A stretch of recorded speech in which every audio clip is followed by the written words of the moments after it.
हरे कृष्णा। आपका फिर से स्वागत है श्री ईशोपनिषद कक्षा में। हम लोग आज 17 वाली है और हम लोग तंत्र लेंगे 14 मंत्र है। जो पहला हम लोगों ने अभी इसका चौथा सेक्शन चल रहा है। इसमें अभी हम संभूति और असंभूति के बारे में पढ़ रहे थे। इसमें 3 जो मंत्र हैं। जो पहला जो हम लोगों ने पढ़ा था संभूति और असंभूति में, जो पहला संभूति था वो था निराकार ब्रह्म के लिए और असंभूति था किसके लिए? देवताओं के लिए। और जो हम लोग जो 13वां श्लोक हम लोगों ने पढ़ा है कैसे असंभूति और संभूति के जो परिणाम हैं कैसे अलग अलग होते हैं। तो संभूति में जो भगवान के बारे में चर्चा की गई थी उसके बारे में हम लोगों ने पढ़ा था। असंभूति क्या है? जो भगवान के इतर जितने भी भगवान के अलावा जो भी चीज़ें हैं जो भगवान के अलावा वो सब क्या है? भगवान की तरफ उसके बारे में पढ़ते, उसके परिणाम क्या हो सकते हैं उसके बारे में। आज हम लोग पढ़ेंगे कि संभूति और असंभूति को भी जानना है, दोनों को जान के जानना है, उसके बारे में पढ़ना है। तो क्यों पढ़े? जैसे कि हम लोग अब विद्या के बारे में पढ़ रहे थे कि विद्या और अविद्या क्या है और विद्या और अविद्या से क्या होते हैं उसके बारे में तो हम लोगों ने उसके परिणाम भी पढ़े। उसके बाद अविद्या और विद्या को क्यों जानना चाहिए उसके बारे में पढ़ा। तो आज हम लोग संभूति और असंभूति दोनों के बारे में फिर से उसी तरह जो अविद्या और विद्या के बारे में उन्होंने पढ़ा था उसी तरह संभूति और असंभूति के बारे में दोनों में बारे में जानना है और कौन उनमें से जो बेस्ट है उनको चुन के अपने अमृत को प्राप्त करें उसके बारे में चर्चा करें। पहले प्रार्थना कर लेते हैं फिर हम लोग स्टार्ट करेंगे इस सेशन को। ओम अज्ञानतिमिरन्धस्य ज्ञानाञ्जना शलाकया चक्षुरुन्मीलितं तस्मै श्री गुरुवे नमः। श्री चैतन्य मनोभीष्टं स्थापितं येन भूतले स्वयं रूपा कदा मह्यं ददाति स्वपदान्तिकं। नमामि विष्णुपादाय कृष्णपृष्ठाय भूतले श्रीमते भक्ति वेदांत स्वामी नामिने। नमस्ते सरस्वती देवे गौरवाणी प्रचारिणे निर्विशेष शून्यवादी पाश्चात्यदेशतारिणे। जय श्री कृष्ण चैतन्य प्रभु नित्यानंद श्री अद्वैत गदाधर शिवासादि गौर भक्तवृंद। हरे कृष्णा कृष्णा कृष्णा हरे हरे, हरे राम राम राम हरे हरे। ओम नमो भगवते वासुदेवाय। ओम नमो भगवते वासुदेवाय। ओम नमो भगवते वासुदेवाय। ओम नमो भगवते वासुदेवाय। ओम नमो भगवते वासुदेवाय। ओम नमो भगवते वासुदेवाय। संभूतिं च विनाशं च संभूतिं च विनाशं च यस्तद्वेद विभंसः यस्तद्वेदवंशः विनाशेन मृत्युं तीर्त्वा विनाशेन मृत्यु तीर्त्वा संभूताय अमृत अश्नुते। संभूतामृतमश्नुते। संभूतिं च विनाशं च संभूतिं च विनाशं च यस्तद्वेद विभंसः यस्तद्वेदवंशः विनाशेन मृत्युं तीर्त्वा विनाशेन मृत्युं तीर्त्वा समुत्या अमृत अनुष्णते। समुत्यामृतमुष्णते। हरे कृष्ण। तो इसमें है शब्दार्थ थोड़ा पढ़ेंगे हम लोग कि क्या बताया संभूति और असंभूति के बारे में। तो संभूति मतलब बताया है शाश्वत भगवान के उनके दिव्य नाम रूप और लीलाओं तथा गुणों के साथ साथ उनके धाम की विविधता आदि को। चा मतलब तथा विनाशम मतलब देवताएं मनुष्य पशु के आदि को क्षणिक भौतिक अभिव्यक्ति की तब मिथ्या नाम यश है। जैसे देवताएं लोग और मनुष्य लोग क्या है? मिथ्या यश चाहते हैं, यश प्राप्ति के लिए जो करते हैं वो विनाश की ओर ले जाता है। जैसे अपने आप को क्या समझते हैं? मिथ्या अहंकार की हम इसके स्वामी हैं और हमें यश चाहिए, अपने आप को कंट्रोलिंग पावर चाहते हैं कि कंट्रोल करना चाहते हैं सबको, वो पावर चाहते हैं देवता और मनुष्य। तो वो क्या है? विनाश की ओर ले जाता है। चा भी, चा मिस भी या जो तथा तत् मतलब वह वेद जानता है, लेकिन जो वेद जानता है वही हम दोनों को वेदों में जब दोनों के बारे में चर्चा की गई है संभूति और असंभूति के बारे में, तो दोनों के बारे में चर्चा की कि जो मृत्यु की ओर ले जाता है और जो अमृत की ले जाता है, दोनों के बारे में चर्चा की गई है। दोनों के बारे में जानना है तभी हम अमृत को प्राप्त करते हैं शाश्वत जन को। जैसे भौतिक चीज़ों को क्यों जानना है? कि हम उसमें उलझना नहीं है। ये चीज़ें भौतिक है, उलझना नहीं है। आध्यात्मिक चीज़ को क्यों जानना है? उसमें उलझो तभी जा सकते हो शाश्वत में। तो ये दोनों चीज़ को जानना ही जरूरी है। तो जानेंगे नहीं तो कैसे भागेंगे? मतलब उसका विनाश कैसे होता है अब विद्या में कैसे विनाश होता है, तभी हम जानेंगे तभी तो भागेंगे उसके ओर, अगर नहीं जानेंगे तो हम लोग तो उसी में अटके रहेंगे। तो ये वेद तो इसीलिए दोनों कुछ बता रहे हैं। उसके बाद है मृत्युम तीर्थ, जो मृत्यु की ओर ले जाता है, तीर्थ पार करके तभी हम उसको पार कर सकते हैं। दोनों को हम जानेंगे तभी पार करके संभुत्य भगवान के शाश्वत राज्य अमृतम अमृत को प्राप्त कर सकते हैं। अश्नुते मतलब भोक्ता, मतलब भोगते नहीं ले सकते, मतलब उनको प्राप्त कर सकते हैं जीवन को, जो शाश्वत जीवन को हम लोग भोग सकते हैं, जो हमारा गोलोक वृंदावन है उसके बारे में। तो आज उसी का हम चर्चा करेंगे कि कैसे भौतिक ज्ञान का जो विकास हो रहा है, एडवांसमेंट बोलते हैं ना, कि हम लोगों ने ये बनाया है ये बनाया है, फिर भी क्या हमको जन्म मृत्यु जरा व्याधि से बचा रहा है कि नहीं। फर्स्ट पहला से तीसरा पैराग्राफ में हम लोग देखेंगे, प्रयास करेंगे, उसको जानने का प्रयास करेंगे। उसके बाद 3 और 6 में है कि वैदिक साहित्य कैसे बताते हैं कि दुनिया की मृत्यु कैसे होती है, अमृत कैसे प्राप्त कर सकते हैं, दोनों चीज का ज्ञान कैसे देता है। और 7 और 9 से पढ़ेंगे कि विश्व कृष्ण के शरणागत करने पर ही हम अमृत को प्राप्त कर सकते हैं। और 10वां ग्रंथ में है कि पथ भ्रमित ना हो और सही रास्ता चुने, जिससे हम शाश्वत राज भगवान के राज को पहुंचे। अमरता है ना, अमृता मतलब अमृत, अमृत मतलब हाँ, अमृत मतलब जो अमृत क्या बोलते हैं कि मतलब मरना नहीं है। अमृत मतलब वही, अमृत पीते तो मर नहीं सकते। अमृत मतलब वही कि कहीं मरेंगे नहीं, वैसा। तो अनुवाद पढ़ेंगे हम। मनुष्य को चाहिए कि पूर्ण पुरुषोत्तम भगवान श्री कृष्ण तथा उनके दिव्य नाम रूप गुणों तथा लीलाओं के साथ साथ अस्थायी देवताओं मनुष्य तपस्या के युक्त नश्वर भौतिक सृष्टि को भली भांति जान ले। जब मनुष्य ने जान लेता है तो वो मृत्यु एवं अनित्य दृश्य जगत को पार कर लेता है और भगवान के शाश्वत राज्य में आनंद ज्ञान से युक्त शाश्वत जीवन भोगता है। वही बता रहे हैं।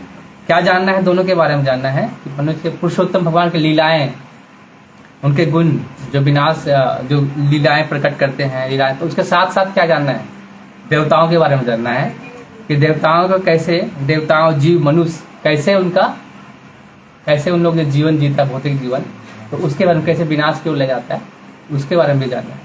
तभी हम जान सकते हैं कि वास्तविक संभूति क्या है, मतलब वास्तविक ज्ञान क्या है। या तो ऐसा क्या होता है कि लोग बोलते हैं कि नहीं हमको उसको नहीं पढ़ाना चाहिए, लोग बोलते हैं कि सिर्फ हमको विद्या ही पढ़ाना है। नहीं, अविद्या भी जानना जरूरी है। ये अविद्या का अगर नहीं जानेंगे तो हम कैसे पहचानेंगे कि अविद्या है कि विद्या नहीं है।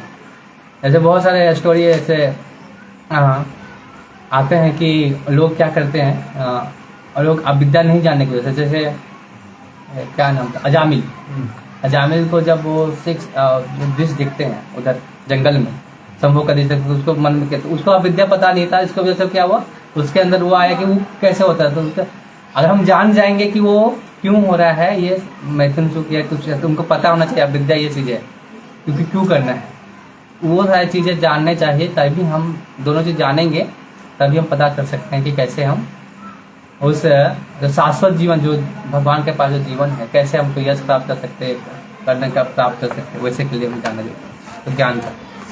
तो अभी पढ़ेंगे पहला कि जो पहला भौतिक ज्ञान का विकास जो अमृत नहीं दे सकते उसके बारे में।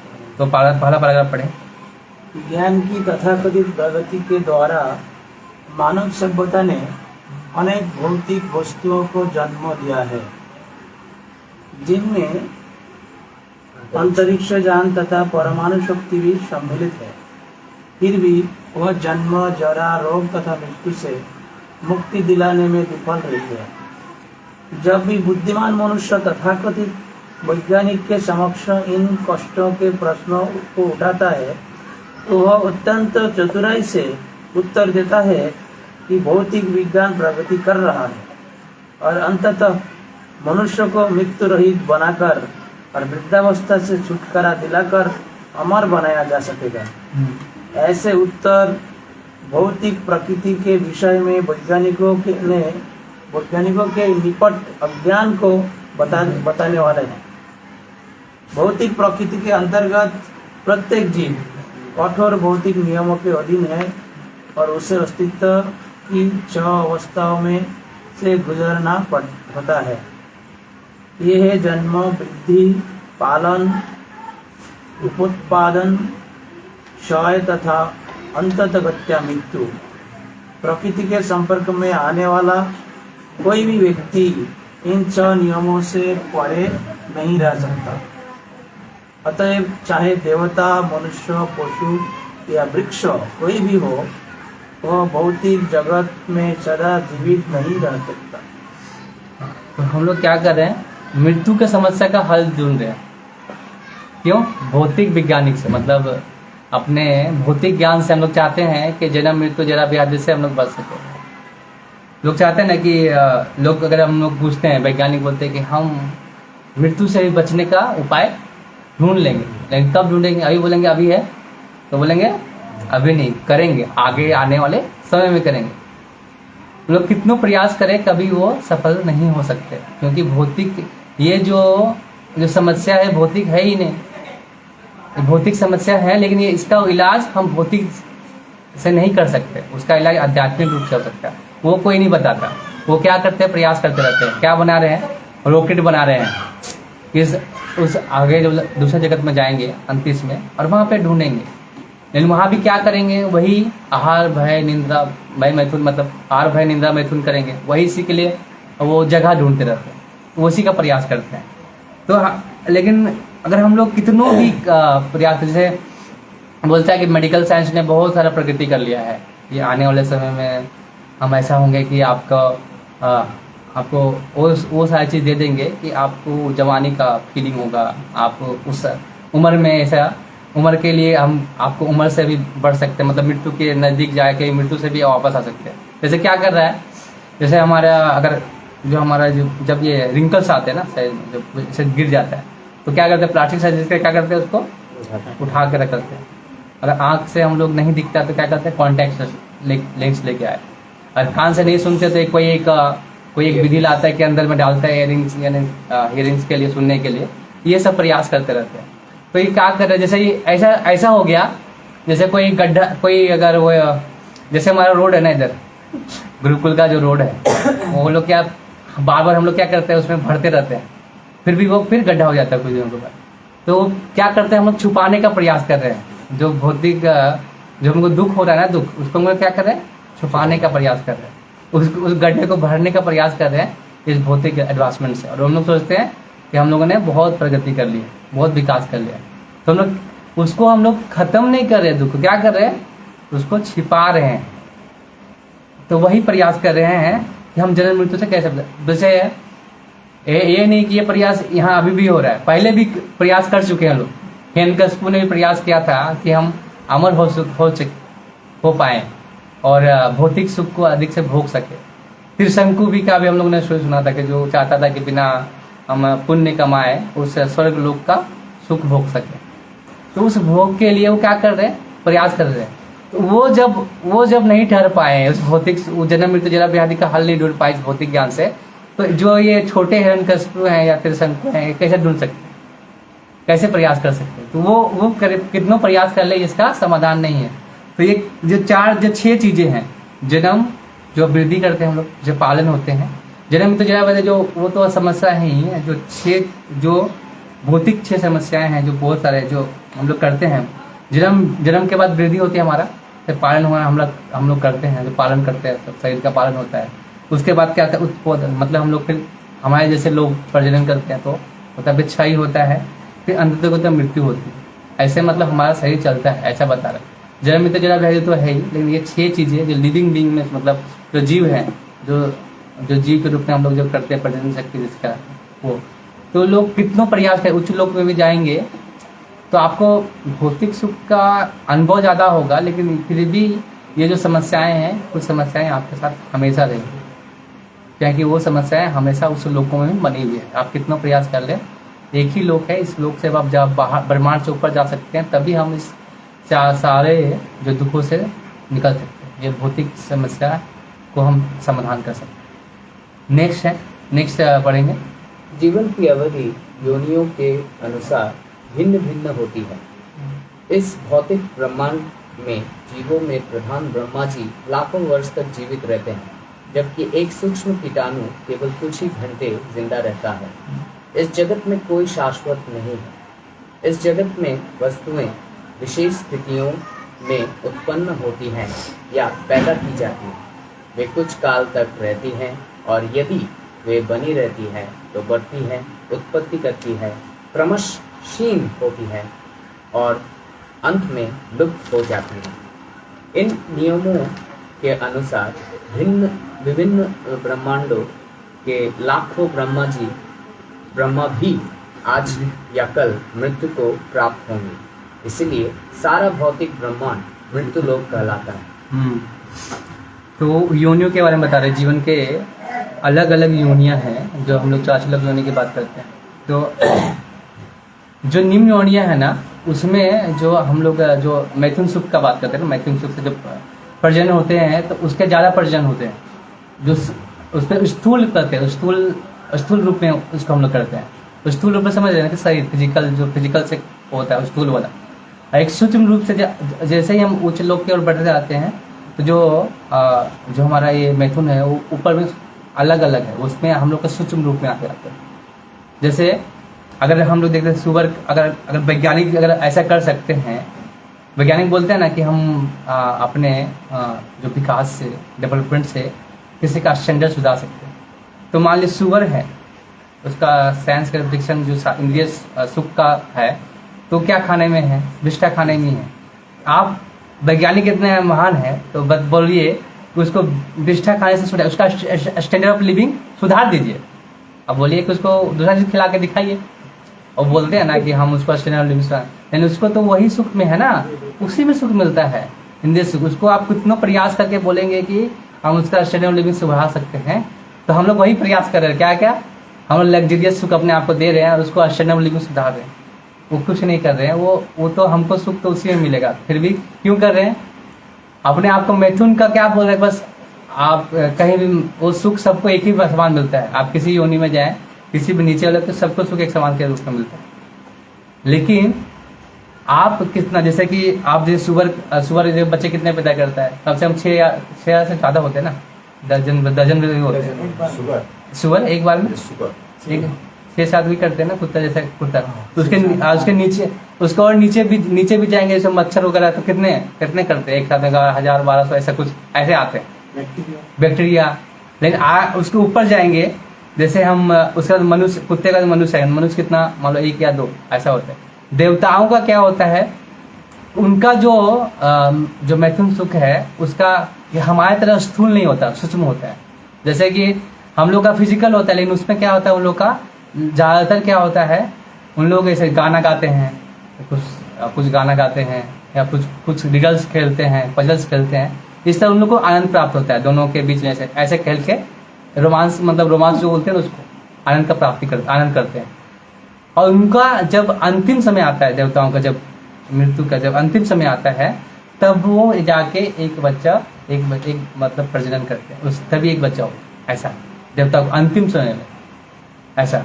उसके बाद जो ऊपर जो हम जाएंगे जब गोलोक वृंदावन में, तो वहाँ पे प्रजनन नहीं होते, वहाँ पे भी है, लेकिन सूक्ष्म रूप में। सूक्ष्म से मतलब उसमें कोई फिजिकल ऐसा नहीं। जैसे भगवान ने रासलीला की, तो वो ऐसा स्थूल जैसा नहीं था कि हमको फिजिकल से हम लोग समझते हैं, लस्ट काम को ऐसा समझते हैं, लेकिन वो बहुत आध्यात्मिक कृष्ण प्रेम था, वो अलग था, उसका प्यार अलग था, सूक्ष्म। वो प्रेम उसमें तो वही है प्रेम, मतलब मैथुन सुख मतलब आपका अगर प्रेम कर रहे हैं, उसमें प्रजनन कम हो रहा है, वो मतलब नहीं हो रहा है, वही सुख, वही असली प्रेम है, प्रेम पर बढ़।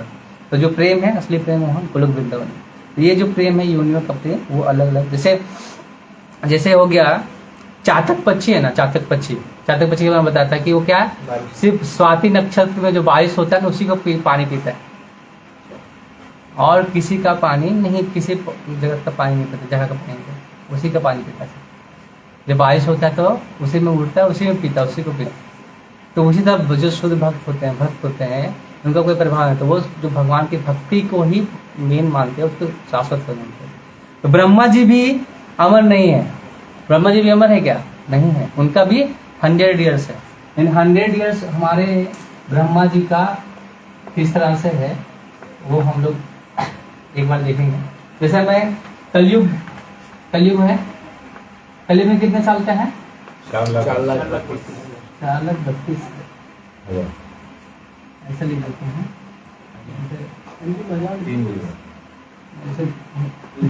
4,32,000 मैं अभी ऐसे लिखूंगा कलयुग का 1000।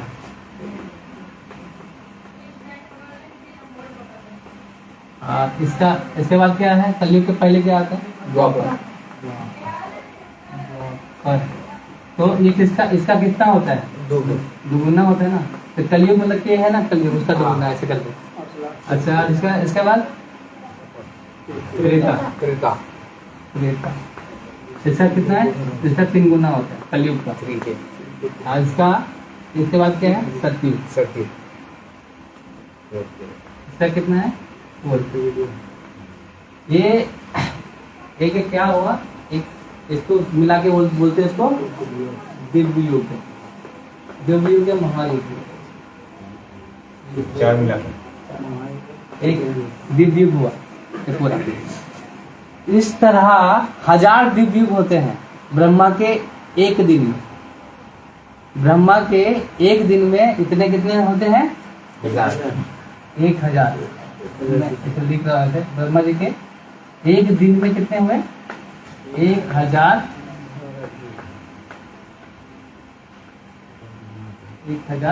दिव्य युग।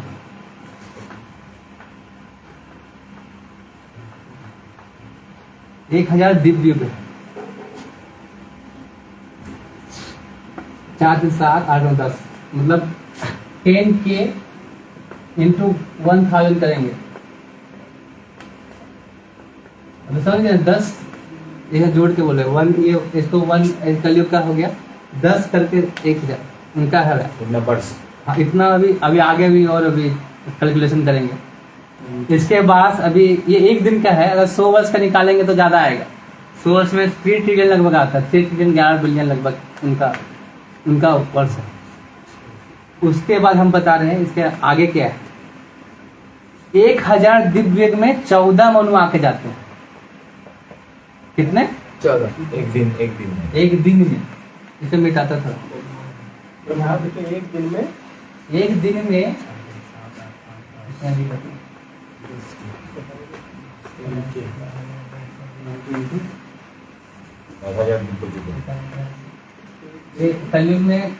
कलयुग का कितना है? 4,32,000। 4,32,000। हाँ। 4,32,000 हो गया। इसमें मैं थोड़ा इधर लिखता हूँ ऐसे। कितना मनु? 14 मनु आते हैं। 14 मनु। अब 14 मनु को 1000 से 1000 में 1000 को 14 मनु से डिवाइड करेंगे तो कितना आएगा? 71। 71 आता है ऐसे। 70 दिव्य युग है एक मनु का जीवन काल। एक मनु का आप निकालिए एक मनु का कितना वर्ष तक जीते हैं वो निकालिए। 71 दिव्य युग है। 71 दिव्य युग है। 71 इंटू 10 के करेंगे 71 इंटू 10 करेंगे इंटू 4,32,000 साल कीजिए। मिलियन लिखते हैं अगर करेंगे तो कितना आएगा? कितना आएगा देखिए। कम से कम 30 करोड़ लगभग साल आता है। एक मनु 30 करोड़ साल जीते हैं। 30 करोड़ 12,000 कुछ आता है। कितना आ रहा है? साल वर्ष। हाँ वर्ष। हाँ कितना आया? 71 इंटू 10 कीजिए और इंटू 40 4,32,000 साल ऐसा। हाँ 30 करोड़ है। 306,720,000। 30 करोड़ 60 लाख लगभग 20 30 करोड़ लगभग आता है। हम भी रहते हैं अभी आप लोग कैलकुलेशन कैसे? 67 लाख। 30 हाँ 30 करोड़ 67,20,000। 30 करोड़ 67 3607 आगे कितना है? आगे 20। हाँ हाँ 2 के बाद 4 शून्य। 4 times 0। हाँ। मतलब इतना एक मनु का 6 मिलियन। इतना एक मनु का लाइफ है, लाइफ स्पेन है। ये हमारे ये किसके संदर्भ में है? हमारे संदर्भ में बता रहे हैं हम। एक मनु इतना साल जी रहा है।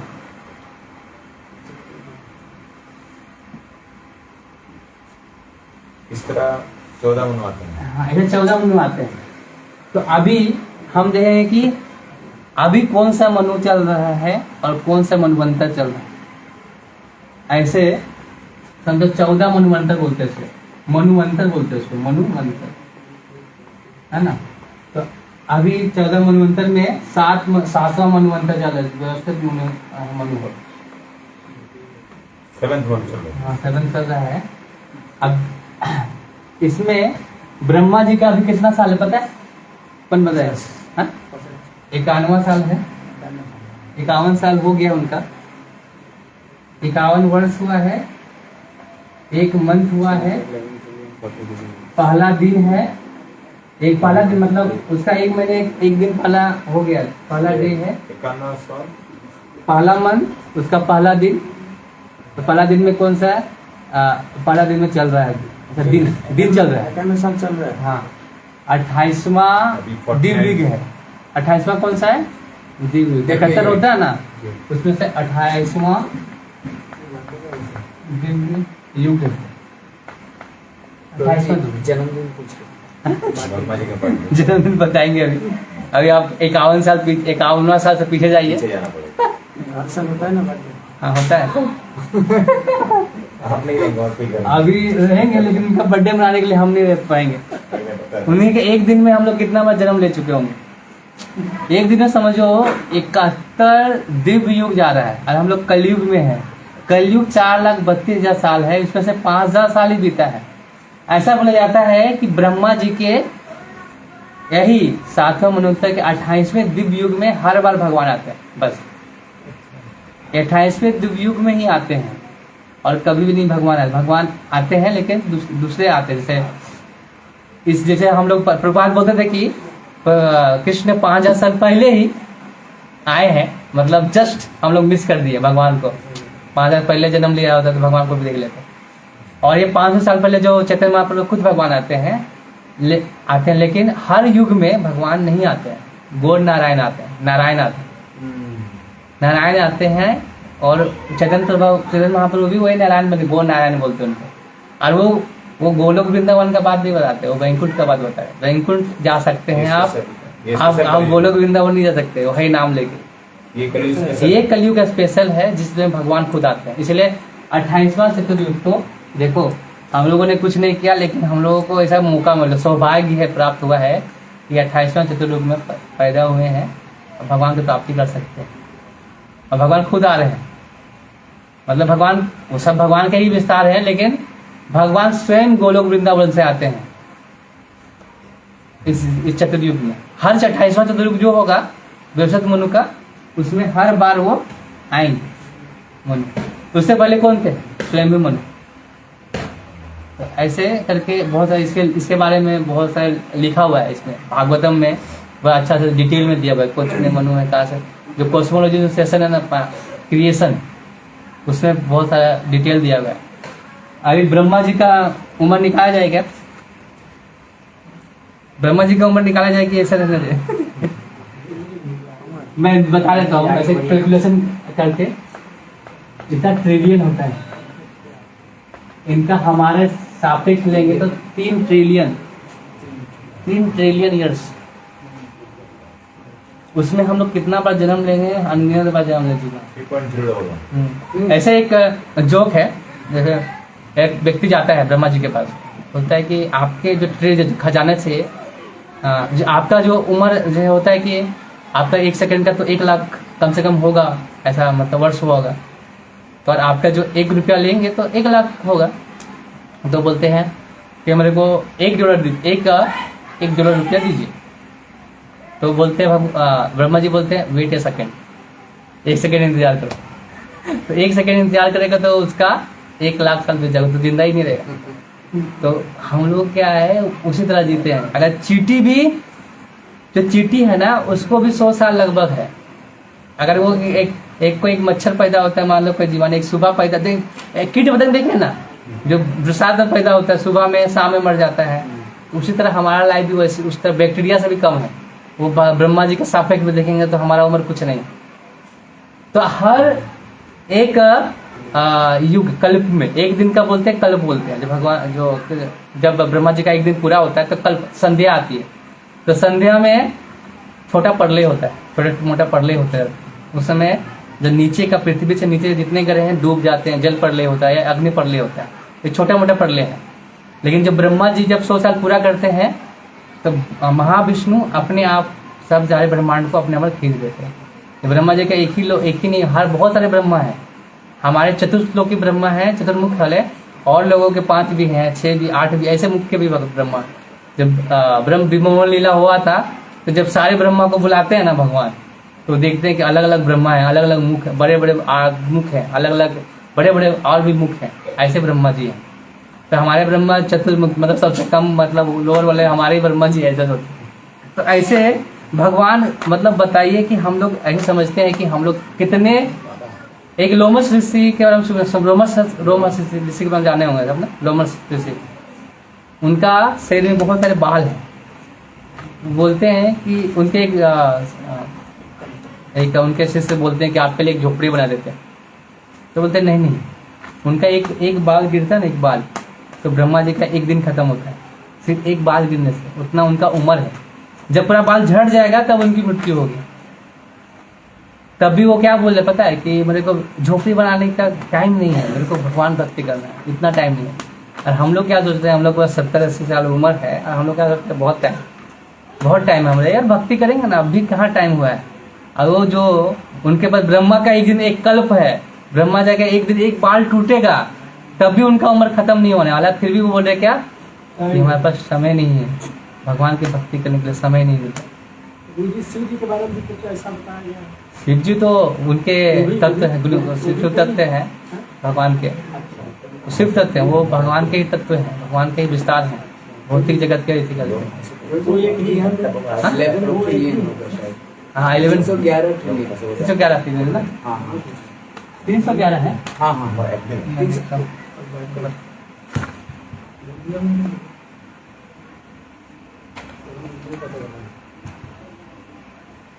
आप तो थर्ड पैराग्राफ पढ़ सकते हैं, मैं एक बार चेक कर लूँ। हाँ 311.04 ट्रिलियन, ऐसा 311 ट्रिलियन, 31104 इतना ट्रिलियन, इतना ईयर है हमारे सापेक्ष में। तो आप जोड़ लीजिए आप कहाँ पे आते हैं, ट्रिलियन ईयर्स। मतलब उनका एक सेकंड भी हमारे लिए कितने जन्म के बराबर है। आगे नेक्स्ट पढ़ेंगे प्रभु जी, नेक्स्ट। तो हम इस मृत्यु लोक में जी रहे हैं, तो हमारे ब्रह्मा की जी की मृत्यु भी निश्चित है, तो हमारे जी की मृत्यु तो निश्चित ही है। आगे बढ़िए। भौतिक विज्ञानी तथा राजनीति इस स्थान को मृत्यु विहीन बनाने का प्रयास कर रहे हैं, क्योंकि उन्हें मृत्यु विहीन आध्यात्मिक प्रकृति का कोई ज्ञान नहीं है। यह तो उस वैदिक साहित्य के प्रति उनका अज्ञान है जो प्रोत दिव्य अनुभव के आधार पर पुष्ट ज्ञान से पूर्ण है। दुर्भाग्यवश आधुनिक मनुष्य वेदों, पुराणों तथा अन्य शास्त्रों के ज्ञान प्राप्त करने में रुचि नहीं रखता है। विष्णु पुराण से हमें निम्नलिखित जानकारी मिलती है। विष्णु शक्ति परा प्रोक्ता क्षेत्र तथा परा अविद्या कर्म संज्ञान तृतीया शक्ति दृश्यते। पूर्ण पुरुषोत्तम भगवान विष्णु की विभिन्न शक्तियां हैं। ये परा तथा अपरा कहलाती हैं। जीव पराशक्ति में आते हैं।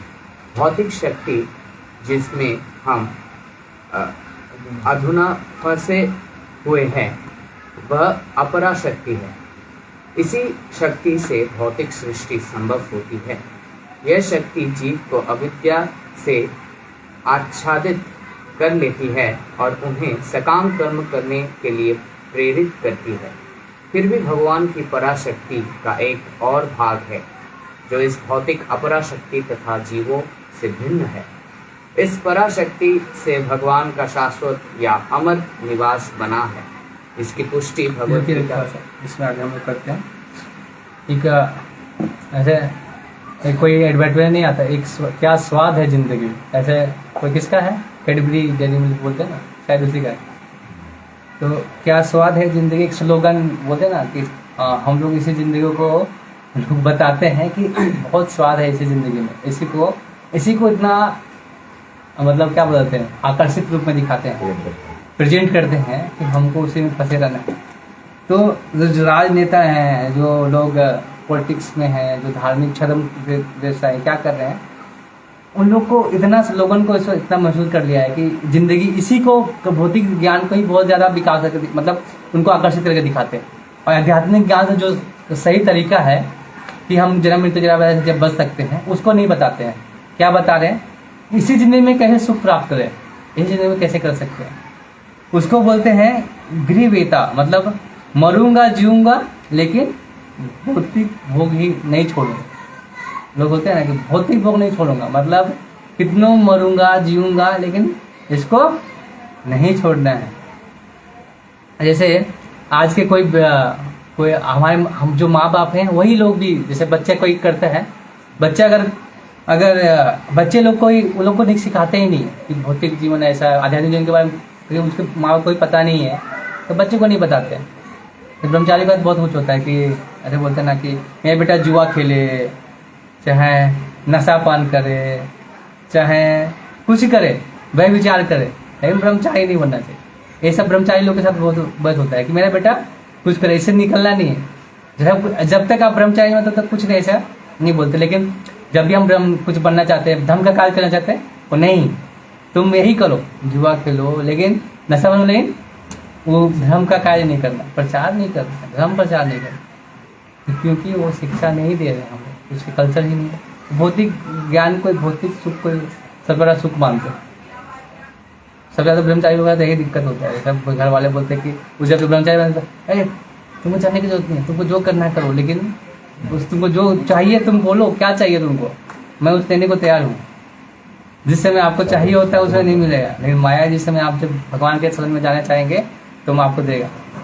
लोग बोलते हैं आप किससे, तुमको क्या करना है, क्या चाहिए तुमको, जो तुमको सब कुछ देने के लिए माँ बाप तैयार हो जाते हैं, लेकिन तुम धर्म काज के लिए मत जाओ। वो ये चीज़ आता है, तो क्या करते हैं, अध्यात्म में जाओ। मृत्यु विहीन है ना, हम लोग सोचते हैं कि नहीं मरेंगे, हम लोग को लग रहा है कि हम लोग नहीं मरेंगे, इसी में हम लोग लगे हुए नहीं मरेंगे, लेकिन मरना सबको पड़ता है। तो उसी मृत्युहीनता के बारे में, तो वही भगवान 3 शक्ति के बारे में बता रहे हैं ना, जो अपराशक्ति के बारे में। जीव भी पराशक्ति है, अब यहाँ पर बोल रहे जीव पराशक्ति है, प्रपार लिख रहे हैं, लेकिन हम लोग ने क्या पढ़ा था, जीव तटस्था शक्ति। तो कैसे इसको कैसे हम समझ सकते हैं, पराशक्ति बोल रहे हैं तो वो जीव पराशक्ति है, लेकिन फंसा कहाँ है, थर्ड क्लास जो शक्ति है, तटस्था शक्ति, जो अपराशक्ति है, सॉरी अपराशक्ति में पड़ा, तटस्था शक्ति में आता है, लेकिन अपराशक्ति में फंसा हुआ है, इसीलिए वो जीव पराशक्ति है, क्या कि भगवान के अंश है। भगवान स्वरूप हमारा है तो हम लोग पराशक्ति में आते हैं ना, उसमें जब हम बोलेंगे वही लिखे हैं ना, देखिए जीव पराशक्ति में आते हैं। भौतिक शक्ति जिसमें हम भी फंसे हुए हैं वो अपराशक्ति है, जिसमें हम फंसे हुए हैं वो अपराशक्ति है। ये शक्ति की भौतिक सृष्टि संभव है। यही शक्ति जीव को अविद्या से क्या करती है, आच्छादित करती है। हमको क्या करती है, अविद्या कर्म संज्ञानम तृतीया शक्ति रिशत, मतलब आप विद्या से हमको क्या करिए, आच्छादित करके रखिए कि भौतिक जीवन से अच्छा सुख कहीं नहीं मिल रहा है, कहीं तुम ध्यान मत लगाओ, इधर उधर मत देखो, बस वही सुख देखो। तो हम लोग आच्छादित है, इसके वजह से हम लोग देख नहीं पाते जो सुख है, शाश्वत सुख है उसके बारे में। तो भाई भगवान बोल रहे हैं कि इससे हमको निकलना है, अविद्या से।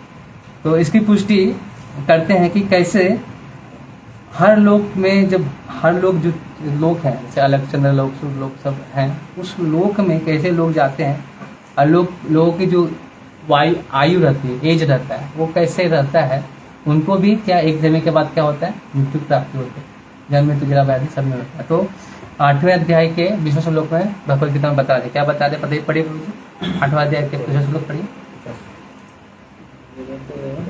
इसकी पुष्टि भगवद गीता के में भावन्यो अव्यक्तो अव्यक्त सनातना यः सर्वेषु भूतेषु नश्यस्तु न विनश्यति। सारे भौतिक लोक उद्य अध तथा मध्य लोक जिनमें सूर्य चंद्र तथा शुक्र सम्मिलित है ब्रह्मांड भर में बिखरे हुए हैं। ये सारे लोग ब्रह्मा के जीवन काल तक ही रहते हैं, लेकिन कुछ अधोलोक तो ब्रह्मा के एक दिन की समाप्ति पर नष्ट हो जाते हैं और दूसरे दिन पुनः उत्पन्न होते हैं। ऊर्ध्व लोकों में समय की गणना भिन्न रीति से होती है। अनेक उच्चतर लोकों में हमारा एक वर्ष एक दिन तथा एक रात्रि अर्थात 24 घंटे के बराबर होता है। इन लोकों की काल माप के अनुसार पृथ्वी के चारों युग सत्य त्रेता द्वापर तथा कली केवल 12,000 वर्ष तक रहते हैं। बहुत जगह में ऐसा ही है, मतलब सतयुग त्रेता द्वापर कहीं पे 12,000 वर्ष से तक ही रह रहा है। तीनों मतलब कितना 3,000 वर्ष में ही खत्म हो जा रहा है। हमारा तो कितना 4,32,000 साल है ना, वहाँ 3,000 वर्ष में ही खत्म हो जाता है। उस सापेक्ष में दिखा रहा है, पृथ्वी के सापेक्ष में अलग जगह सतयुग त्रेता और द्वापर के बारे में बता रहा है। तो जम्बूद्वीप में बहुत सारे वर्ष हैं, उसके अनुसार बता रहे कि अलग अलग जगह पे अलग अलग समय का गणना किया गया ऐसा। ओके बड़े, यदि इस काल को 1,000 से गुना किया जाए तो यह ब्रह्मा के एक दिन के तुल्य होगा, और ब्रह्मा की एक रात भी इतनी ही होती है। ऐसे दिन रात मिलकर मास तथा वर्ष की सृष्टि करते हैं, और ब्रह्मा ऐसे 100 वर्ष तक जीवित रहता है। ब्रह्मा के जीवन का अंत होने पर संपूर्ण भौतिक सृष्टि विनष्ट हो जाती है। इसको और अच्छे से आपको पढ़ना है तो प्रभु जी ने कॉस्मोलॉजी का एक चैप्टर पढ़ाया है, वो इसमें है यूट्यूब में प्रभु ने, तो वो आप अच्छा देखेंगे तो पूरा और अच्छा समझ में आएगा गणना। इसमें है कि भगवान के ये जो हम लोग पहले बताया ना, दिन रात जितना दिन का आपको गणना बताया उतना रात में ही उतना होता है। और 1,000 दिव्य रात में भी होता है, 1,000 दिव्य दिन में भी होता है ब्रह्मा जी का।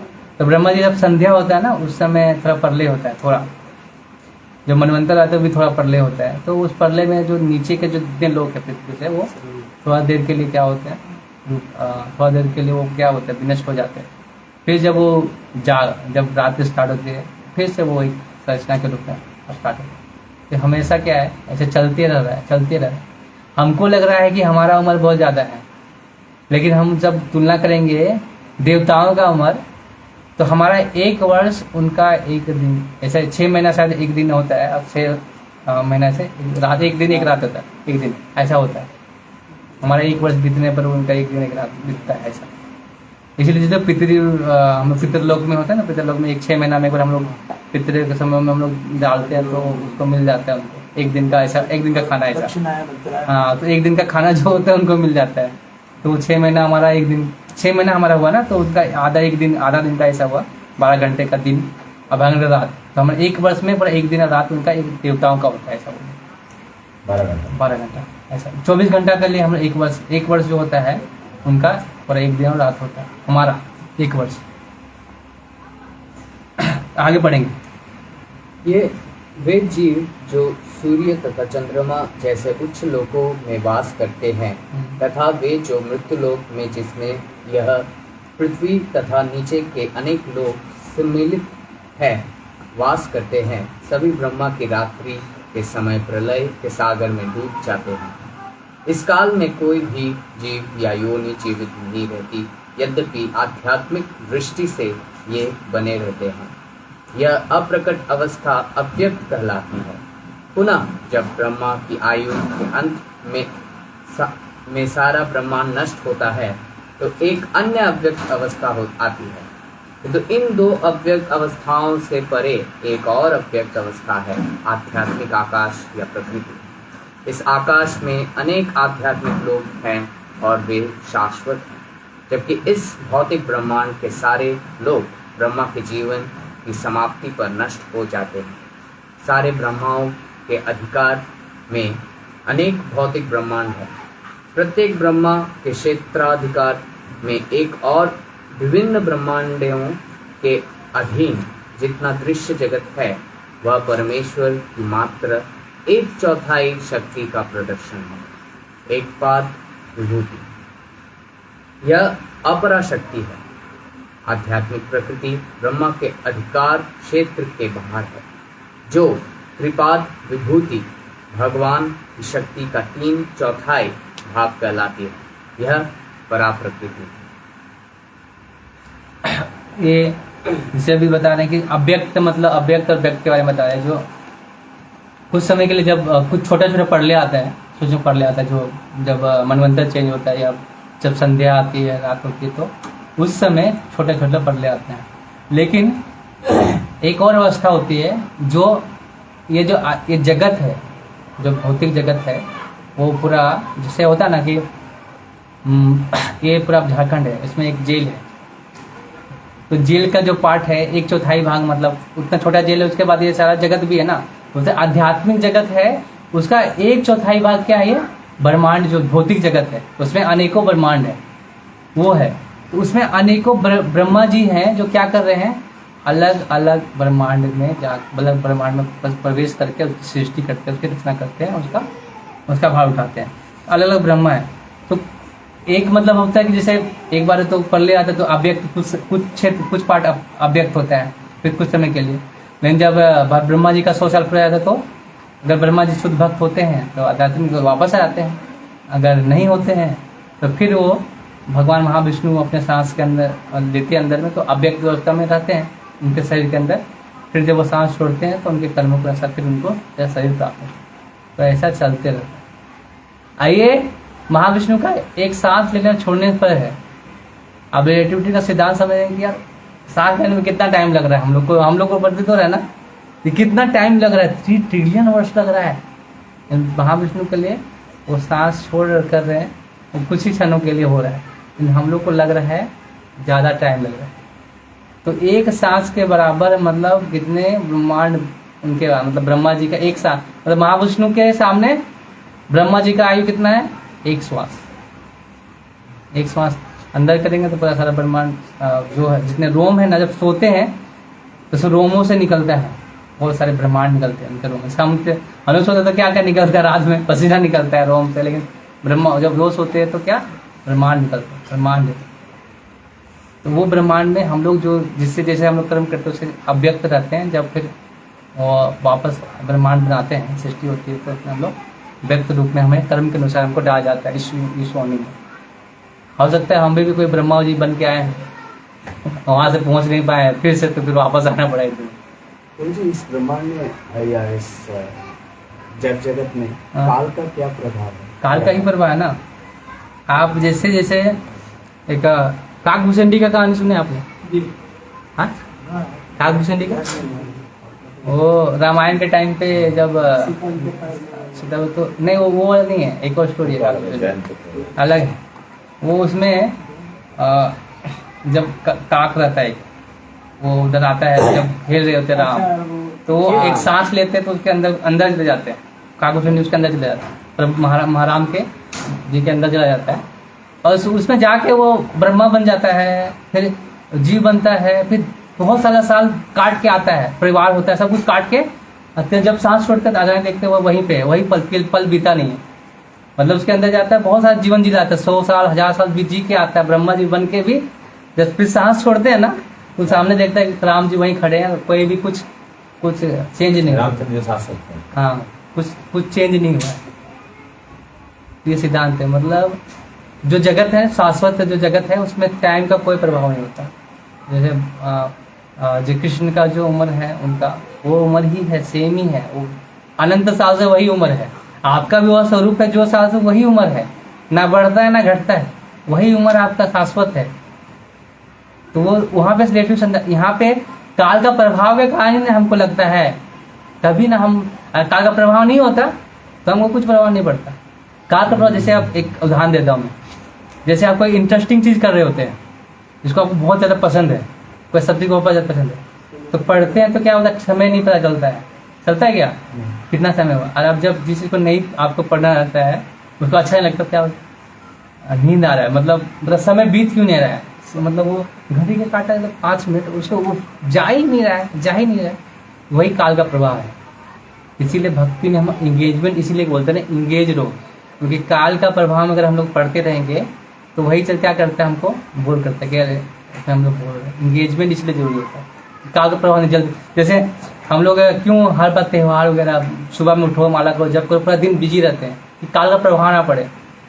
जैसे अभी हम लोग चलते हैं, कल ही तो जन्माष्टमी आया था, राधाष्टमी, ऐसा लगता है अगले साल तो अचानक आ जाएगा राधाष्टमी, जन्माष्टमी, लेकिन हम लोग इतना त्यौहार में इंगेजमेंट रहता है।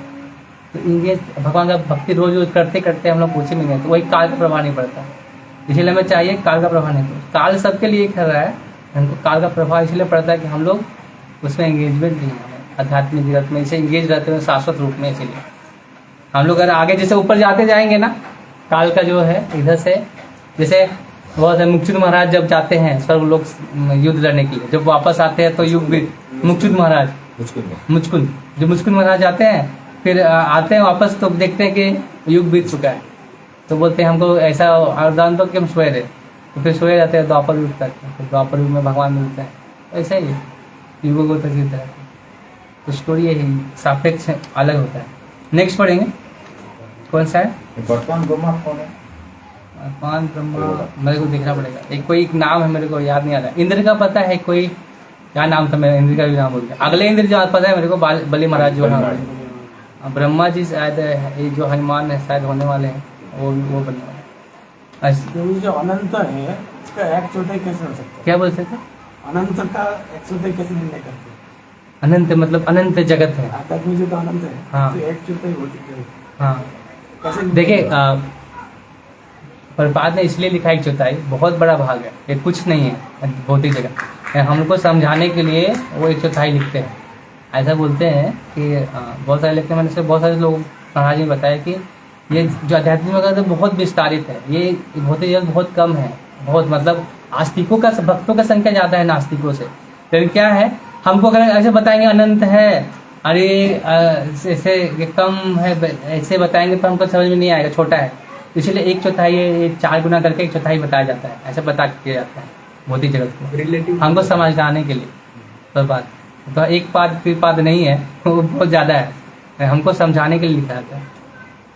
अनंत है वो हम आपको बता रहे हैं कि आप समझ रहे हैं, आप भक्त लोगों को हम समझाएंगे अनंत से चौथाई भाग है, अगर छोटा भाग है तो नहीं समझेंगे। इसीलिए चौथाई और इसका गिनती गणित करके दिया है हमारा, तो बाद में लिखते हैं हर जगह पर। आगे पढ़िए ब्रो, सेठ है ना। आध्यात्मिक प्रकृति में निवास का जो आदय अधिष्ठाता परम पुरुष भगवान श्री कृष्ण है, जैसा कि भगवत गीता में पुष्टि की गई है।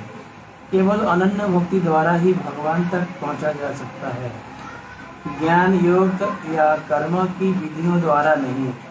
कर्मी लोग स्वर्ग लोकों तक, जिनमें सूर्य तथा चंद्र सम्मिलित है, उठ सकते हैं। ज्ञानी तथा योगी इससे भी उच्च लोक यथा महल लोक, तपोलोक तथा ब्रह्मलोक तक पहुंच सकते हैं।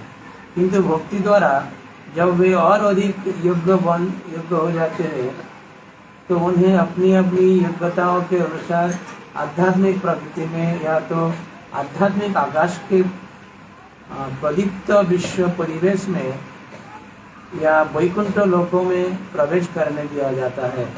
लेकिन इतना तो निश्चित है कि भक्ति में प्रशिक्षित हुए बिना किसी को भी वैकुंठ लोकों में प्रवेश नहीं होने दिया जाता।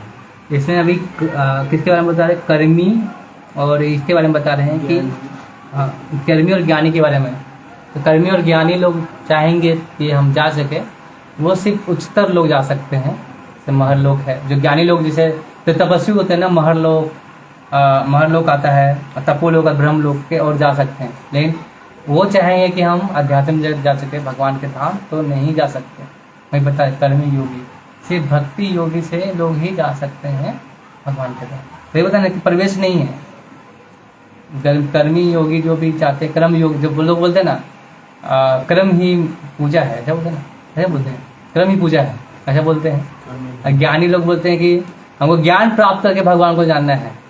वो तो सही है, ज्ञान प्राप्त करना चाहिए, लेकिन आप ज्ञान प्राप्त कर रहे हैं लेकिन आपको इसको अपने आप पे ढाल नहीं रहे, तो भी गलत है। वो भक्ति मेन है, भक्ति योग से आप कर सकते हैं। मीरा बाई तो कहाँ पढ़ी लिखी थी, भजन गाते थे, भगवान का भक्ति करते थे, उनमें क्या ज्ञान को लोग बोलते हैं ज्ञान सबसे उत्तम, कैसे ज्ञान हो गया? मीरा बाई ने तो सिर्फ भक्ति करके ही उसको प्राप्त कर लिया।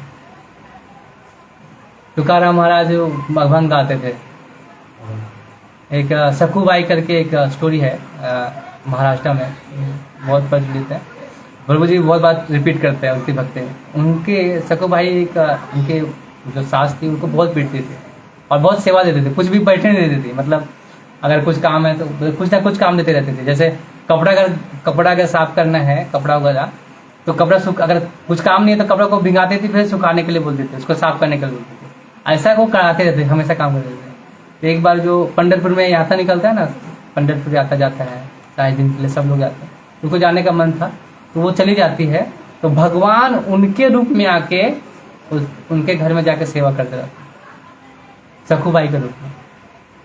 तो भगवान इतने मतलब भक्त दयालु, भगवान के देवता बता रहे, दयालुता बता रहे कितने दयालु हैं भक्त के प्रति, कि वो जाके वहाँ सेवा करते हैं। एक जब सखूबाई वापस आती है ना, देखती है उनकी जैसे है तो खड़े सखूबाई, और उनको उनके साथ जो पीट रही है, और भगवान है उनके लिए मार खा रहे।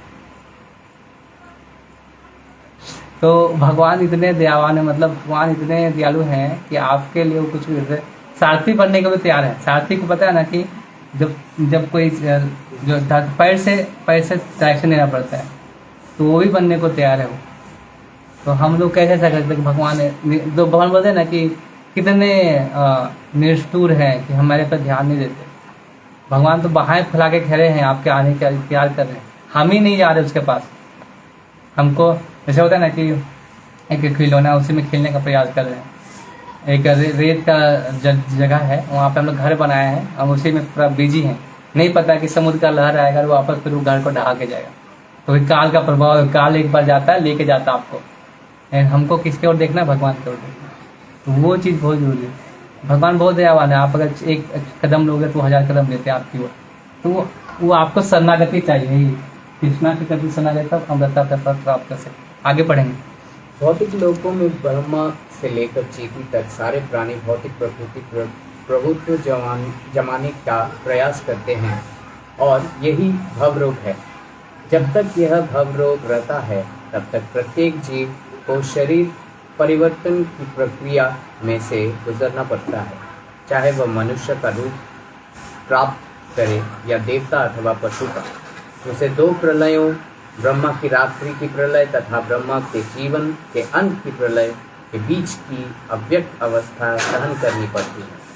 यदि हम जन्म तथा मृत्यु के बारंबार के चक्र को समाप्त करना चाहते हैं तथा साथ ही साथ बुढ़ापे तथा रोग को भी दूर करना चाहते हैं, तो हमें आध्यात्मिक लोकों में प्रविष्ट करने का प्रयास करना चाहिए, जहां हम भगवान कृष्ण या उनके स्वांश विस्तारों अर्थात नारायण रूपों की संगति में नित्य रह सकते हैं। भगवान कृष्ण या उनके पूर्णांश इन असंख्य लोकों में से प्रत्येक में प्रभुत्व बनाए हुए हैं, जो एक तथ्य है जिसकी पुष्टि श्रुति मंत्रों में होती है। एको वशी स्वर्ग कृष्ण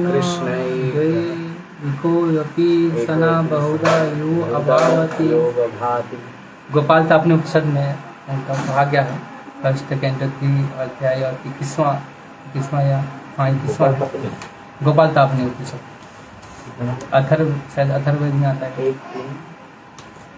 इसका है फर्स्ट 21। इसमें वो बता रहे कि हम लोग को कौन सा रोग है? भव रोग। भव रोग कैसे है पता चलेगा? कैसे है भव रोग? संसार में। और एक हम लोग देह परिवर्तन बार बार हो रहा है। यही जन्म में हम लोग इंसान बन रहे हैं, तो अगले जन्म में हम कर्म के अनुसार कुछ ऐसा बनेंगे। हमेशा क्या हो रहा है? देह परिवर्तन, भव रोग हमें, हम लोग का भव का रोग है, उस रोग को निकलने का प्रयास करना चाहिए। हम लोग क्या कर रहे हैं? कौन सा समस्या सुलझा रहे हैं? आर्थिक इकोनॉमिक समस्या सुलझा रहे हैं, फिर सामाजिक समस्या सुलझा रहे हैं, उसी में डूबे हुए हैं। वो भी ज़रूरी है, लेकिन क्या है सबसे बड़ा उच्चतर क्या है, वो समस्या सुलझाना। और जैसे एक प्रकार जब बर्बाद जाते हैं ना भक्तिजन सरस्वती ठाकुर से, तो वो बोलते हैं कि तुम बहुत अच्छा इंग्लिश बोलते हो, तुमको प्रचार करना चाहिए, महामंत्र का प्रचार करना चाहिए जो देशों में, तो इंग्लिश आती है। तो बोलते नहीं, मेरा देश अभी आज़ाद नहीं है, हम आज़ादी नहीं प्राप्त किया है, तो हम कैसे कर सकते हैं, तो हमको वो करना है।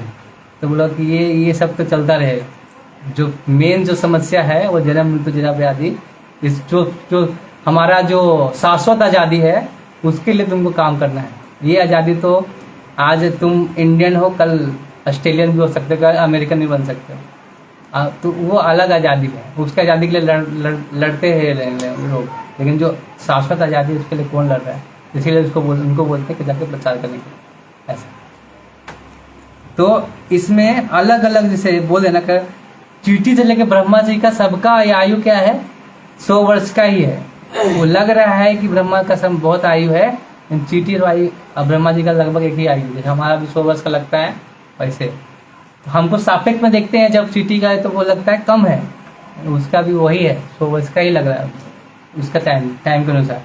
तो हमारा मुख्य क्या है, हमारा जो बार बार जन्म मृत्यु में फंसे हुए हैं ना बारंबार, तो उनसे निकलना है।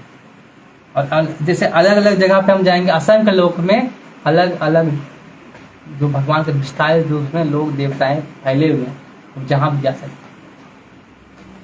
और एक नेक्स्ट पढ़ेंगे, कृष्ण के ऊपर कोई प्रभुत्व नहीं जमा सकता। कृष्ण के ऊपर कोई प्रभुत्व नहीं जमा सकता। यह तो बद्ध जीव है जो भौतिक प्रकृति पर प्रभुत्व जमाना चाहता है और उल्टे प्रकृति के नियमों को तथा बारंबार जन्म मृत्यु के कष्टों को भुगता है।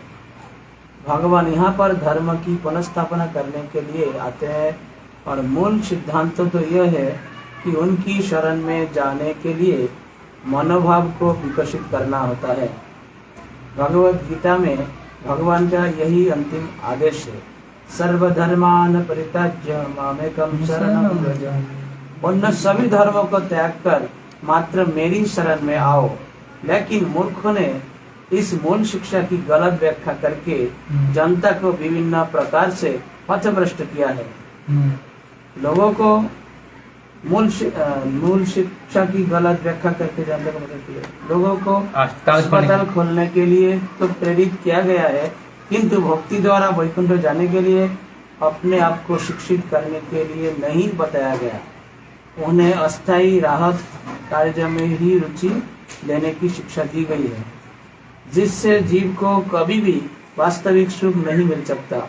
वे प्रकृति की विनाशकारी शक्ति को वश में करने के लिए अनेक प्रकार की सार्वजनिक तथा अर्ध सरकारी संस्था चलाते हैं, लेकिन वे दुर्जय प्रकृति को शांत करना नहीं जानते।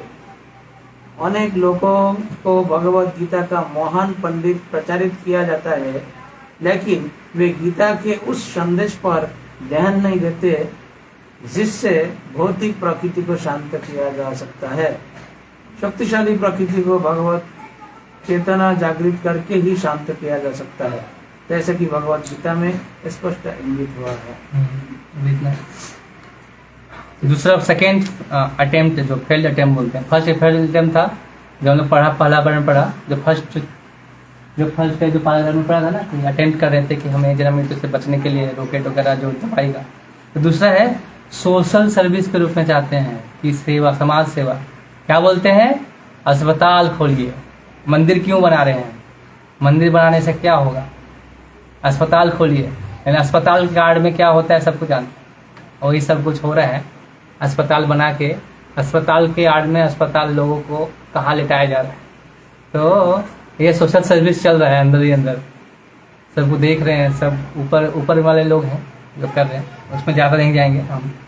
तो वही है, भगवान बोल रहे हैं कि नहीं, सर्वधर्मान परित्यज्य मामेकं शरणं व्रज, मैं कि मेरी शरण में। तो लोग क्या व्याख्या कर रहे हैं, तो मेरे शरण में हम तुम्हारा सब कुछ कर देंगे अस्पताल खोल देंगे, तुम्हारा हम सब काम तमाम हो जाएगा तो ऐसे काम हो रहे हैं। तो ये सोशल सर्विस के रूप में चल रहा है कि हम समाज सेवा कर रहे हैं। वो भी अच्छा है, लोग जनसंख्या घटा के समाज सेवा कर रहे हैं। लोग बोलते हैं कि खाने को नहीं मिलता, लेकिन ऐसा समस्या है ही नहीं। अगर पृथ्वी इससे भी 16 गुना लोग भी खाएंगे ना, उतना पृथ्वी में इतना है संपदा है कि सबको खिला सकता है। लेकिन लोग जो ग्रीडीनेस है, लालची है ना, लालच की वजह से ये सारा कुछ हो रहा है। इतना भुखमरी है, सारा कुछ, इतने संपत्ति है। कल अगर जमीन इतने सारे हैं कि सब अगर यूज भी 30% भी या 40% भी यूज हो गया है तो सारा जनसंख्या को खाना मिल सकता है। लेकिन हम लोग ग्रीडी बहुत है, लोग जमा करने का प्रवृत्ति है। तो वही क्या करते हैं, छद्म जो धर्म के नाम पे या कुछ भी धर्म के नाम पे छद्म बन के भगवत गीता हम पढ़ाते हैं, बहुत बड़े मतलब बन के वो दिखाते हैं कि ये सारा चीज़ करोगे तो तुमको सुखी हो जाओगे, और बताते नहीं कि आध्यात्मिक जगत के बारे में। भौतिक सुख को ही आकर्षित करके बताते हैं, नहीं बता रहे हैं। तो हम लोग क्या कर रहे हैं, वही हम लोग अस्पताल के नाम पे लूट रहे हैं, मिशनरी के नाम पे लूट रहे हैं, मतलब पुअर लोगों को खिलाने के नाम पे लूट रहे हैं। वही लूटबाजी चल रहा है, NGO चल रहे हैं, इतने लाखों NGO हैं, फिर भी कितना मतलब जो हम लोग दिन भर दिन देखते रहे हैं कि जो पीड़ितों की गरीबों की संख्या बढ़ती जा रही है। अगर NGO खोल रहे हैं तो घटना चाहिए ना, तो बढ़ क्यों रहा है? मतलब आप NGO खोले तो समस्या अगर समाधान ही नहीं हो रहा है तो फिर बनाया है क्यों? ये सब चीज समाधान नहीं हो रहा है तो समाधान क्यों नहीं हो रहा है? क्योंकि उसमें सबसे ज़्यादा ग्रीडीनेस है। हर कोई अपने लिए काम करे, स्वार्थी लोग दिखाते हैं कि हम लोग वही बोलते हैं ना कि आप दिखाते हैं कि एनिमल लवर्स, और जाके पीछे मुर्गी खा रहे हैं, चिकन खा रहे हैं, मटन खा रहे हैं, ऐसा होता है। वो दिखाते हैं कि एनिमल से बहुत प्यार करते हैं, शिकार कर रहे हैं, है ना। तो वो ये सब लिखते हैं, हम ह्यूमन बीइंग है, ऐसा लिखते हैं, उल्टा बोल रहे हैं। तो वो सब चलता रहता है। तो ये सब जो है क्या है, हिपोक्रेसी है, ढकोसलापन है कि हम लोग दिखाते हैं कि हाँ हम बहुत अच्छे हैं, दिखावा करते हैं। उन लोगों से सबसे पहले बचना चाहिए। तो ये चीज़ से हम नहीं पहुंच सकते। सिर्फ कृष्णा का शरणागत होके भगवान के धर्म का पालन जो कर रहे हैं उसी से होकर कर सकते हैं। भगवान कृष्ण ने कभी बोला है कि कारखाना खोलो, अस्पताल, ऐसा क्या बोला? गाय और जमीन अपना है, गो ब्रह्म हिताय च, बोले ना, गो ब्रह्मन हिताय च, है ना, ब्राह्मण की रक्षा ग्रह गो। लेकिन सबसे ज़्यादा तो अभी वही हो रहा है ना, लोगों को मारा जा रहा है। अभी मैंने कल ही न्यूज़ सुना, वृंदावन में एक व्यक्ति थे, मतलब हमारे कोई वैष्णव थे, उनको गुंडों ने मारा उत्तर प्रदेश में, वृंदावन में, जो गोवर्धन के प्रतिमा कटाए। अब सोचो, उनका पैर में मारा, पूरा दिखाई में, कल में न्यूज़ देखा, मारा, पैर भी मारा है, अस्पताल भर्ती है, जिंदा है, लेकिन घायल कर दिया। पता नहीं ना, अब पता नहीं क्या हो रहा है। अपराध होता है रात को, हाँ, अटैक करते हैं, अपराधी के एरिया में किया, वृंदावन, हाँ, कुछ इलाके में हुआ है। तो ये समस्या है। तो अभी आगे देखेंगे क्या ऐसे समस्या चला। अब जब ब्राह्मण और साधु लोग ही सुरक्षित नहीं है, जो हेड होता है समाज का, वो कुछ है ही नहीं, वर्णाश्रम तो है ही नहीं था, अब अभी भी वो हो रहा है। तो फिर कैसे कर सकते हैं कि हम लोग सुरक्षित हैं? कैसे हमको ये बता सकते हैं कि हम अमृत की ओर जा रहे हैं? अस्पताल, ठीक है, अस्पताल आपने खोले, लेकिन कितना आपने कितना इलाज कराया, कितना लोग इलाज से राहत हो चुके हैं, कितना रोग को खत्म किया आपने, कितना रोग बताइए, एक भी रोग बताइए खत्म किया। मलेरिया भी है, टाइफाइड भी है, टीका लगाकर खत्म हो जाएगा, टाइफाइड हो जाएगा, वो भी है, अभी भी है। आप बोले एड्स का जो बीमारी है वो अभी तक खत्म नहीं हुआ है, उसका अभी तक टीका नहीं हो जाएगा, कभी खत्म नहीं होगा। क्यों कर रहे हैं? तब क्यों बोल रहे हैं कि हम अस्पताल खोल के कर सकते हैं, मंदिर नहीं बना रहा है? ये समस्या खत्म होने वाले नहीं है भौतिक। अगर क्यों हो रहा है कि हम लोग इतने पापी हैं, ऐसा होगा ही आगे वाले में, और भी जब भयानक बीमारी आने वाले। मंदिर खोलने से हो जाएगा ना। आपको हम बता रहे हैं कि क्यों इस जगत में सुखी नहीं है ना, आनंद नहीं है ना, इस जगत ही दुख का है। तो इसीलिए से निकलने का प्रयास करेंगे, निकलने का रास्ता बता रहे नहीं आएगा। यहाँ तो दुख होगा ही ना, हम तो बोल रहे हैं यहाँ पे दुख है, हम तो वही बता रहे हैं। हम तो ये नहीं बता रहे कि आप वो जिंदा रहेंगे यहाँ पे। जो बीमारी है वो तो कर रहा है, उसका साइड इफेक्ट नहीं, हम ये बता रहे हैं, हम ये नहीं बता रहे कि आपका मृत्यु यहाँ पे नहीं होगा। हम ये बता रहे हैं कि यहाँ पे मृत्यु होगा ही, यहाँ से निकलना है मुझको, यहाँ बाबा जन्म देंगे, फिर से मृत्यु होगा। ये बताना जरूरी, इसीलिए हम खोल रहे हैं कि बता रहे कि भगवान का शरणागत हो तब तुमको वो राहत मिलेगा, बहुत रोग से छुटकारा मिलेगा, परमानेंट समस्या मतलब तुमको हम छोटा सा नहीं कि आप चलो कुछ बीमारी हुआ ठीक कर दिया। जैसे कुछ होता है ना कि एलोपैथी क्या करता है, वही करता है ना, वो बीमारी को पूरा खत्म नहीं करता है, थोड़ा सा रहता है, कुछ दिन फिर आ जाता है, तो वो फिर आएगा, फिर से दिखाएंगे। उसी तरह हम लोग जन्म लेते हैं, फिर मृत्यु होता है, फिर से वही काम, इंद्रिय भोग, तो फिर फायदा क्या? वो चीज बताने के लिए हमको चाहिए मंदिर, प्रचार, धर्म प्रचार के लिए। गुरुकुल क्यों चल रही है? वैदिक सभ्यता इसके सिखाने के लिए, कल्चर सिखाने के लिए, इसीलिए जरूरी है। ये बोलते हैं हम, ये नहीं कहते कि हम लोग आपको अमर कर देंगे, अमर कर देंगे, हम वो रास्ते में चलेंगे तो अमर कर देंगे। आप तो अमर है ही, लेकिन आपका शरीर अमर नहीं है, आपकी आत्मा अमर है। नेक्स्ट, इस मंत्र द्वारा श्री ईशोपनिषद सिखाते हैं कि मनुष्य को संभूति, परम पुरुष भगवान तथा विनाश, क्षणिक भौतिक प्राकट्य दोनों को ही साथ साथ भली भांति जानना चाहिए। केवल भौतिक सृष्टि को जानकर कोई किसी को नहीं बचा सकता, क्योंकि प्रकृति में प्रतिक्षण विनाश लीला चलती रहती है। अन्यहनि भूतानि गच्छन्ति यमालयम्, नहीं अस्पताल खोलकर किसी को इस विनाश लीला से बचाया जा सकता है। केवल आनंद तथा सतर्कतापूर्ण शाश्वत जीवन के पूर्ण ज्ञान से किसी को बचाया जा सकता है। संपूर्ण वैदिक योजना मनुष्य को शाश्वत जीवन की उपलब्धि की इस कला में शिक्षित बनाना है। लोग प्रायः इंद्रिय तृप्ति पर आधारित क्षणिक आकर्षक वस्तुओं द्वारा भ्रमित हो जाते हैं, लेकिन इंद्रिय विषयों के प्रति की जाने वाली सेवा पथभ्रष्ट करने वाली तथा नीचे गिराने वाली है। अतएव हमें अपने आप को तथा अपने संगी को सही ढंग से बचाना चाहिए। सत्य को चाहने या ना चाहने का प्रश्न नहीं है, वह तो है ही। यदि हम बारंबार होने वाले जन्म मृत्यु के चक्कर से बचना चाहते हैं तो हमें भगवान की भक्ति ग्रहण करनी चाहिए। इसमें कोई समझौता नहीं हो सकता, क्योंकि यह तो अनिवार्यता का विषय है। वही जो मैं बोल रहा हूँ, देख वही अस्पताल के बारे में बोले ना कि अस्पताल के खोल के इस विनाश लीला से बच नहीं सकते।